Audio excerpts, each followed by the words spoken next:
I am Ray Benedict Bagtas, together with my research partner, Adrian Clabasio, and Hans Lawrence Pabros from Philippine Normal University, Bachelor in Science Education with specialization in chemistry. Today, we are in front of you to present our project, Bioplastics, a novel biodegradable nanoparticle-infused alternative plastic for food packaging. So here are the outline of presentation. This is the outline of our presentation as we proceed. Okay, plastic. A lot of plastic. According to research and data, the solid waste generation, identified that food and grain mostly considered as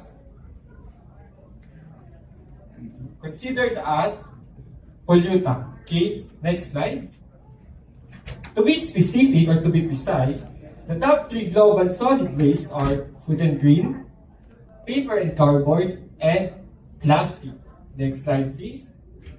Okay, according to data, 2.01 billion tons of plastic waste in 2016 are expected to rise up to 3.4 billion tons of plastic waste in the next 30 years.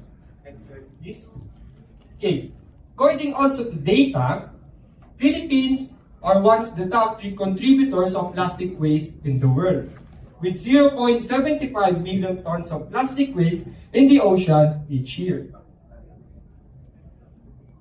Again, according to research, the total plastic waste in the Philippines mostly came from low residual value plastic waste, which are commonly plastic food packaging.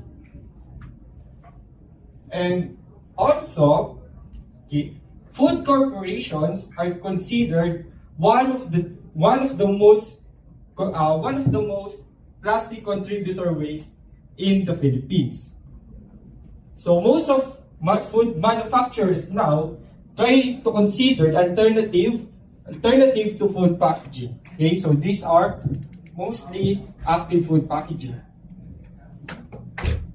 So as a problem arises on plastic pollution, mostly on food packaging, we are currently on a trend where the emergence of bioplastics, and mostly these are biodegradable or bio-based plastics. Okay, so our team intend to innovate a synthesis with low cost and green bioplastics infused with nanoparticles for active food packaging. So our team try to innovate a potentially active food packaging that what we call bioplastics. Okay, so from our product, the major component of our product is the sulfur nanoparticles. Okay, so most of the available biodegradable food packagings that we have currently doesn't have the active food packaging component that is now being given by the sulfur nanoparticles. Okay, and whenever we are dealing with sulfur nanoparticles or nanoparticles in general, they are particles that are in the scale of 1 to 100 nanometer. Okay, and we chose to incorporate sulfur nanoparticles in active as a component for active food packaging because sulfur is a known element, or sulfur is a known product that is being used for antibacterial or antimicrobial purposes. And here we are presenting to you are the applications, or the common applications of sulfur nanoparticles. And that includes for agriculture, its antimicrobial properties, for energy storage, for biomedical purposes, and of course for active food packaging. Okay, next slide please. Thank you. For the objectives of our study, this project aims to develop a procedure for the green synthesis of xanthan gum stabilized sulfur nanoparticles and a bioplastic from these nanoparticles. Along with that, we would like to characterize the physical and chemical properties of these stabilized sulfur nanoparticles and of course, the bioplastic that we have prepared. Lastly, we would like to evaluate the antimicrobial activity of the prepared bioplastic along with the sulfur nanoparticles against certain food pathogenic bacteria and fungi.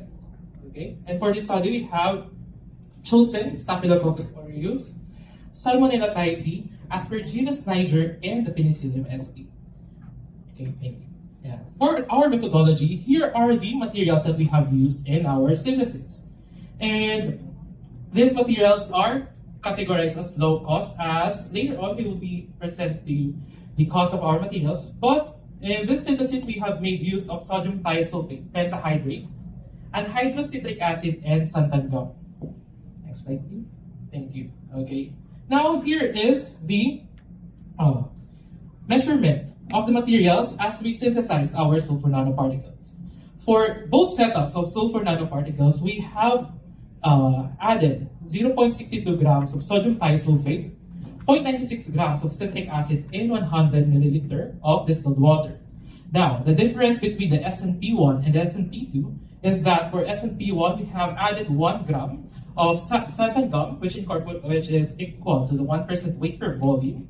And for the SNP2, we have added 2 grams of the santan gum powder. Now, I am showing to you the chemical equation that we have prepared in accordance to the precipitation or the production of the sulfur nanoparticles. And along with that, here is the procedure that we have made. Okay, so from the citric acid and sodium thiosulfate, upon mixing in distilled water, and we have swirled it for 10 seconds in room temperature, the one without santan gum initially will have a clear solution. Okay, and for the with santan gum, it will be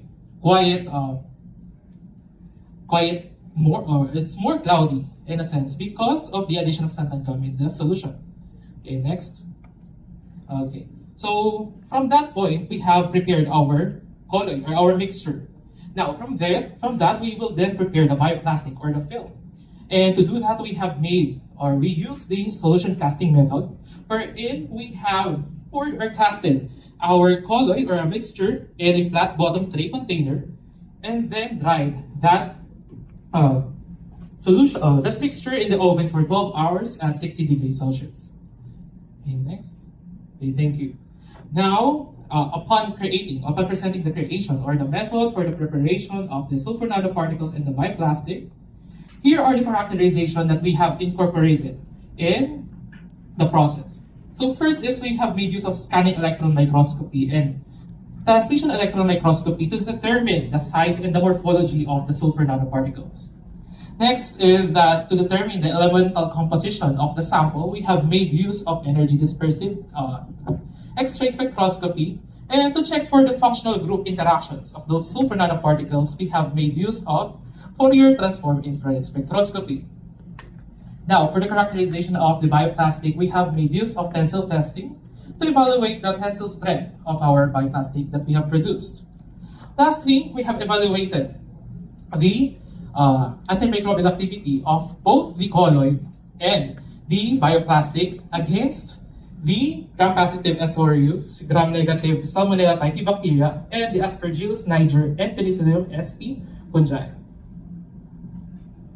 Now for the findings of our results. Okay, so initially, earlier, I have shown you the picture of the mixtures and the solutions as they were mixed from its components. Now, upon mixing, upon swirling, upon waiting for some time, the mixtures will create a uniform white colloid as seen in this picture. And next slide, please. Okay, thank you. Now, that colloid that we have prepared, we subjected that through scanning electron microscopy. And from this picture, we have compared the sulfur nanoparticles that we produced without the addition of santan gum to the addition of santan gum. And from this comparison, we can see that the sulfur nanoparticles without santan gum is visibly much larger in comparison to that with santan gum. Okay, so this can indicate that the santan gum had an effect to the creation or the production of the sulfur nanoparticles. Okay, next slide, please. Thank you. Now, in addition to the scanning electron microscopy, we have added the electron dispersive X-ray. Okay, and then with that, we have we saw that there is a high peak of 2.4 electric volt, which means that there is an indication of sulfur in the sample. Next slide, please. Then, in terms of the transition electron microscopy, we have made use of this to see if we have indeed created or we have indeed synthesized sulfur nanoparticles in the nanoscale. And upon analysis of the image, we saw that there is a 19.68 with a standard deviation of 8.34 nanometers for these sulfur nanoparticles that we have produced. Okay, next slide, please. And this is in addition. So through Fourier transform infrared spectroscopy, we have seen that there is an interaction between the polymer and the sulfur nanoparticles in certain sites of the xanthan gum polymer. Next slide, please. And then, in addition to that, upon subjecting the bioplastic to tensile testing, we have seen that there is a 8.1 times 10 raised to the 4 power Pascal of tensile strength. And this is relatively weak, but later on we will see that. Okay, next slide, please. Okay, for the result of the evaluation of antimicrobial activity, both the colloid and the bioplastic exhibited antibacterial and antimicrobial activity against Staphylococcus aureus and the Aspergillus niger. And in contrast with that, it did not exhibit any activity against Salmonella typhi and the Penicillium sp. Okay, so here is the currently known or currently proposed inhibition activity of sulfur nanoparticles. So it binds into certain sites of the cell membrane as to inhibit the growth of those bacteria and next slide, please. Okay, so here are these of the pictures for the antimicrobial evaluation. Next slide, please. Okay, next slide, please. Okay, so thank you. For the collaboration of this project, we have collaborated with Dr. Jose Paulo Pantang from DOST PTRI. So he's the one that assisted us in the proof of concept that the plastic would work before we do further testing on them. So Dr. Pantang specialized in material science, especially on working with nanoparticles. So before we planned and before we created or synthesis our product, we make sure that we have consulted someone that these materials would work, and also that these materials would be novel and also sustainable. Next slide, please.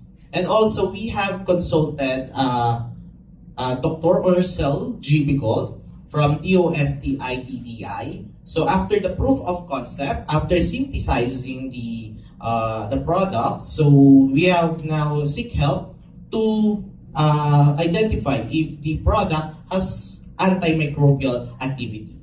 Okay, and then next, so for the project cost, so as you can see here, the materials that or the reagents that we use only for this project is 504 pesos only. So we only use a little amount of that. So as you can see in the synthesis, it's about 0.96 grams. So a little amount is only used from that reagents. And also what is really high in price here is the testing, but we are able to lower it down because we seek assistance from different people, so we can have free testing from them. Okay, and also printing expenses for that. So a total of 19,014 pesos. Okay, so to make this study more understandable, so here is the objective and the methods that we have used. So first is we synthesize our sulfur nanoparticles. So as you can see, there is a white colloid form. And then also to check if it is working, the proof of concept. So we have done several testing to see whether that sulfur nanoparticle would be in nanoscale, so we can confirm that it would work with antimicrobial properties. Okay, and also we have done tensile test to check the strength of the bioplastic. So as we can see, it has the relatively weak, which is could be potential for covering foods or for food packaging covering. Next slide, please. And also evaluated antimicrobial activities against these pathogenic bacteria and fungi. So for recommendation, we would like to recommend to incorporate other biopolymers that would make the product to have different tensile strengths, and also explore different concentrations of the SNP to check against other bacteria and fungi, and also to further testing on the bioplastic. As we all know, plastics or prototypes needs to have further testing. So here are the testings that we would like to propose: shelf life and toxicity testing. Okay, and next slide please. So that's all. I would like to thank the BPI, our project advisor, Dr. Christian Pastor, and also the PNU staff for letting us present our work. Thank you so much po. And to show the sample, okay, it's the bioplastic that we have created. So here it is. So it is a sheet of the bioplastic that we have created. So the novelty here is it is a bioplastic with antimicrobial activity, or antimicrobial activity. So it is not just an ordinary bioplastic, but with microbial activity, which we believe that could have a potential or suitable for food packaging application. So thank you very much, and if you would like, we are now open for your questions. Thank you, PNU University.